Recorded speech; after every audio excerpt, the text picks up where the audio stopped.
in a secluded corner of the world where modern maps often overlooked. Vast plains stretched out, their golden grasses swaying like an endless sea under a sun that cast long, lingering shadows.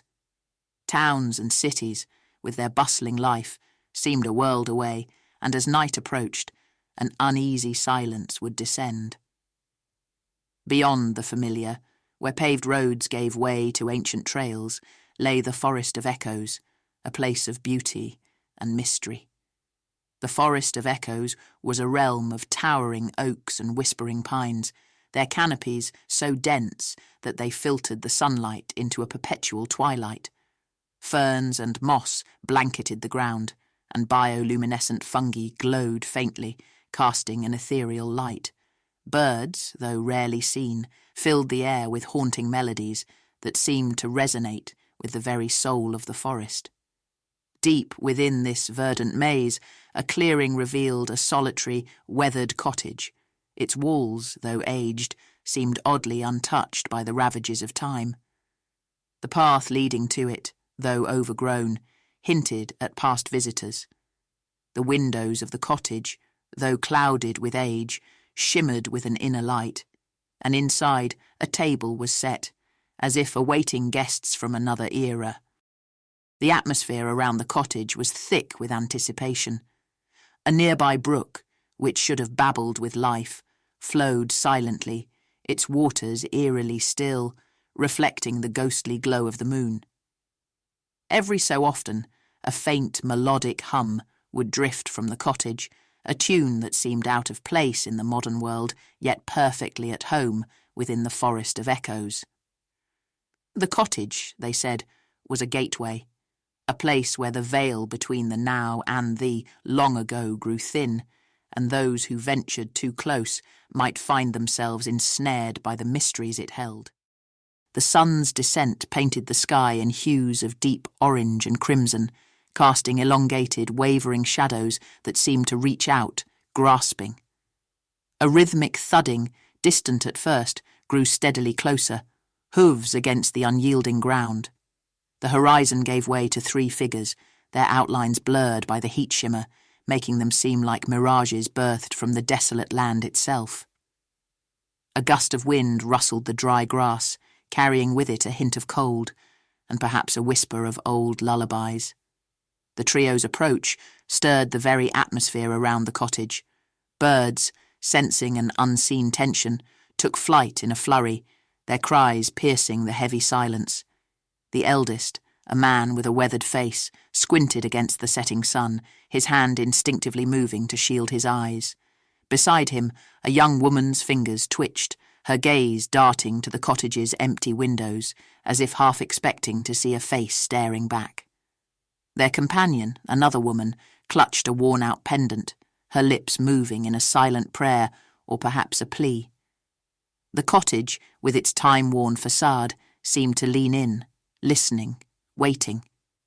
The very ground beneath their feet seemed to pulse, echoing their heartbeats, as they neared the threshold of a place where time stood still and memories whispered from the shadows. The trio halted a few paces from the cottage, their horses snorting uneasily. Mara, her raven-black hair caught by the wind, dismounted with a grace that belied her apprehension. She approached the cottage's entrance, her fingers brushing the worn wooden surface, feeling the grooves and imperfections. The door, old and weathered, seemed to whisper tales of times long past. Behind her, Ethan dismounted with a heavy sigh, his boots thudding against the parched earth. He approached a nearby well, drawing water with practiced ease. As he drank, he glanced at the cottage, a shadow of a memory flickering in his eyes. "It hasn't changed," he murmured, more to himself than to the others. Lila, ever vigilant, circled the perimeter, her keen eyes scanning for any signs of recent activity. She stumbled upon a recently extinguished campfire, its embers still warm to the touch. Beside it lay a child's toy, worn and forgotten. "Someone's been here, and not long ago," she noted, her voice carrying a hint of alarm. She then approached a patch of wildflowers, plucking one and tucking it behind her ear, a gesture that seemed to defy the unease of the moment. Mara, drawn by a soft glow from one of the windows, peered inside. "There's a light," she whispered, her voice tinged with wonder and fear. Ethan, hearing her, moved closer, his protective instincts evident in his stance. "Be careful," he cautioned, his hand instinctively reaching for the hilt of his blade. Lila, trying to lighten the mood, chuckled softly.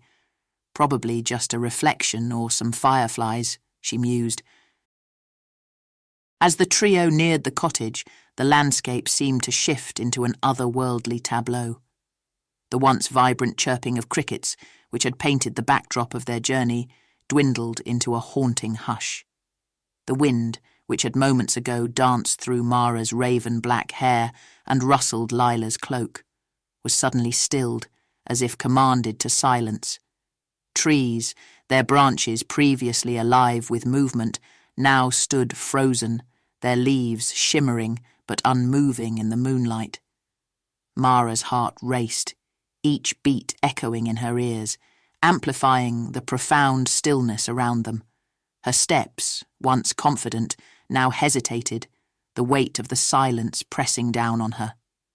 Lila's gaze darted around, her usual bravado replaced with a hint of unease. The air grew dense, almost tangible, wrapping around them like a heavy shroud.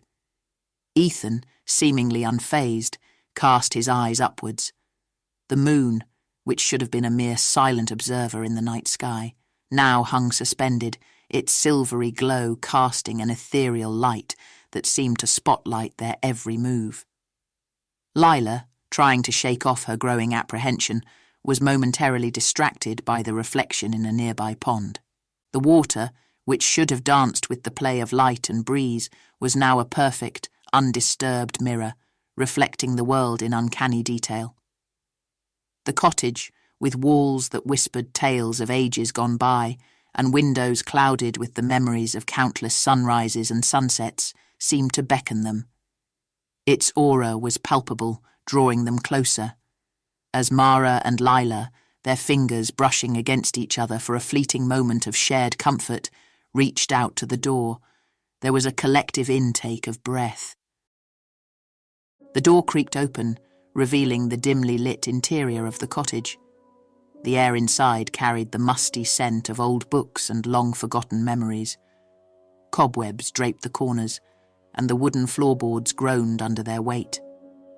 Mara's gaze was immediately captured by an old portrait hanging on the wall. A woman with striking features, eerily mirroring her own, stared back. The eyes in the painting seemed to follow her, a silent observer to their intrusion. Lila rummaged through an old wooden chest.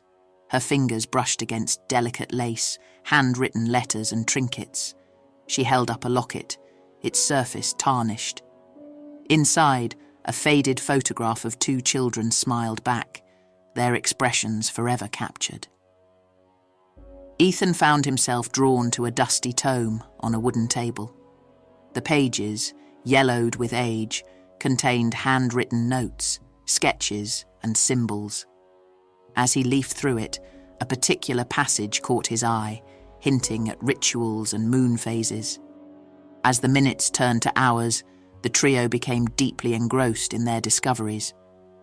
The cottage, though seemingly abandoned, was teeming with remnants of the past.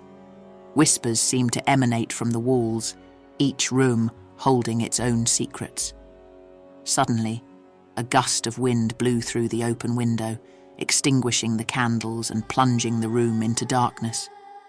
Mara's voice broke the silence, her tone laced with urgency. "Did you hear that?" she whispered. Lila, her senses heightened, strained to listen. A soft lullaby, faint but unmistakable, wafted through the air, its origin unclear. The very walls of the cottage seemed to hum with energy, resonating with the haunting melody. Ethan moved closer to Mara and Lila, his eyes scanning the dim corners. "We're not alone," he murmured. The realization dawned upon them that the cottage, with its myriad of memories and echoes of the past, was not just a relic. It was alive, breathing, and watching. The lullaby's ethereal notes seemed to seep from the very walls, casting an otherworldly pallor over the room. The cottage, once a beacon of refuge, now felt like a maze of shifting shadows and half-glimpsed movements. The air grew thick, each breath drawn heavy with the weight of unspoken fears. Lila, clutching the locket, tried to shake off the unease creeping up her spine. "It's just an old place," she muttered, more to herself than to the others. "Old places make strange sounds." Ethan, though visibly on edge, nodded in agreement, his eyes never straying far from the room's darker corners. "Just the wind and old timbers," he rationalized, though his voice lacked conviction. Mara, transfixed by the portrait, felt an odd connection to the painted eyes that seemed to watch her every move. She hesitated, then whispered, "We should keep moving." But her steps, rather than leading them out, drew them deeper into the cottage's embrace. The deeper they ventured into the cottage, the more distorted their sense of time and space became. Rooms seemed to stretch and contract, hallways twisted in impossible directions, and the ever-present lullaby grew both louder and more distant at the same time. Lila found herself in a room dominated by a grand, albeit aged, mirror. As she approached, her reflection seemed off. The movements were delayed, the expression not quite mirroring her own. She reached out, fingers trembling, to touch the cool surface, only to pull back sharply as a chill raced up her arm. Behind her, the room's furniture appeared to shift subtly, as if rearranging itself when she wasn't looking. Ethan, meanwhile, stumbled upon a room filled with old toys and children's drawings. A wooden horse rocked gently on its own, its paint chipped and faded. Drawings depicted scenes of play and laughter, but with an unsettling addition, a shadowy figure, always in the background, always watching. As they wandered the cottage, a strange force seemed to guide them back to the main hall. The grand table, previously set but untouched for what seemed like ages, beckoned them. The layers of dust that had settled on the plates and goblets had mysteriously vanished, replaced by an eerie, pristine cleanliness. Lila, her eyes wide, whispered, "We've been here before, but it wasn't clean, was it?" Ethan, looking around cautiously, responded, "No, it wasn't. But this place, it's not normal. It shifts, changes." Mara, trying to shake off the unease, said, "Well, if the cottage is offering, we should eat. We have supplies, and we need our strength." She moved to retrieve their provisions from the horses. While she was gone, Ethan took a moment to inspect the table settings. Lila approached the window of the cottage and noticed that the wind outside had picked up where it had left off, along with the birds and the crickets singing their usual song, the trees swaying in unison once again. Upon Mara's return, they spread out a modest meal of bread, cheese, and dried fruits. The act of eating, usually so comforting, felt oddly ceremonial in the dim candlelight of the hall. As they shared their meal, Ethan felt compelled to voice the tales he'd heard, the stories of a mysterious woman tied to places like this.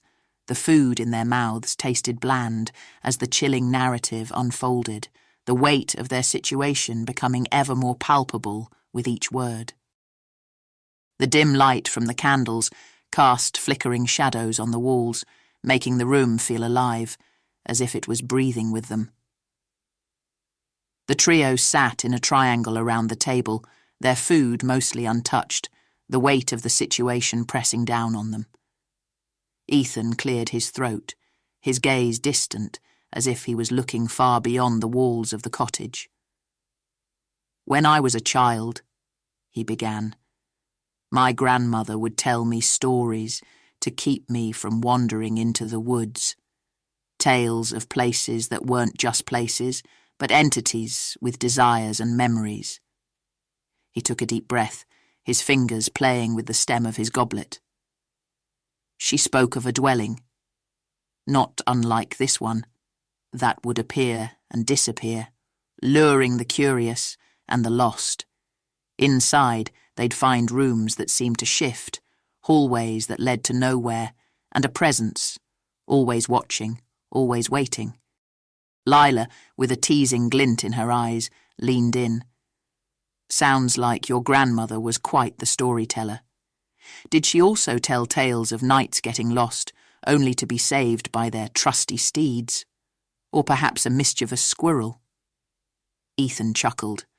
No squirrels, but there was a tale about a knight and a very stubborn goat.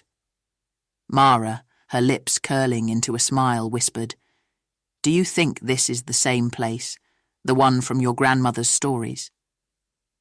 Ethan looked around, his amusement fading. "I don't know, but the similarities, they're hard to ignore."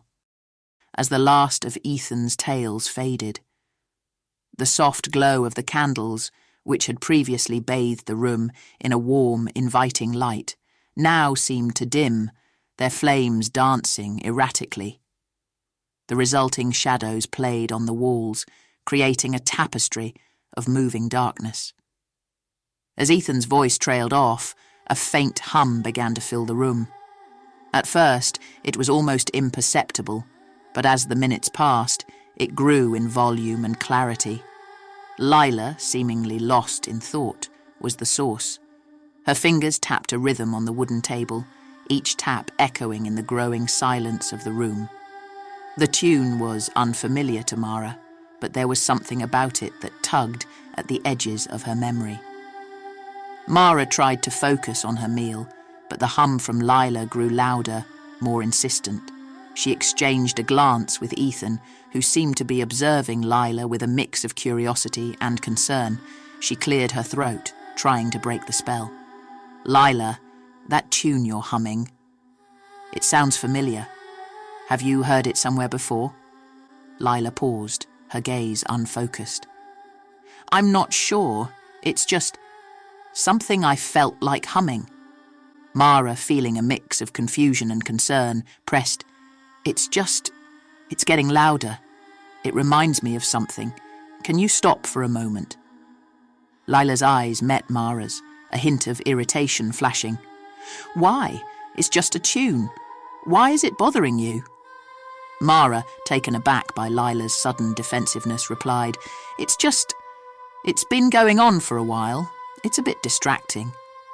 Ethan, trying to mediate, interjected, "Maybe we're all just a bit tired. It's been a long day. Let's just finish our meal and get some rest."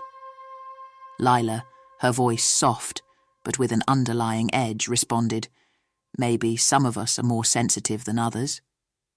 With that, she rose gracefully and drifted to her room. Ethan sighed, rubbing his temples. "I'm sorry, Mara. It's been a strange evening." He too got up, leaving Mara alone with her thoughts and the faint echo of the haunting tune. She decided to retire as well, though with a lingering sense of unease.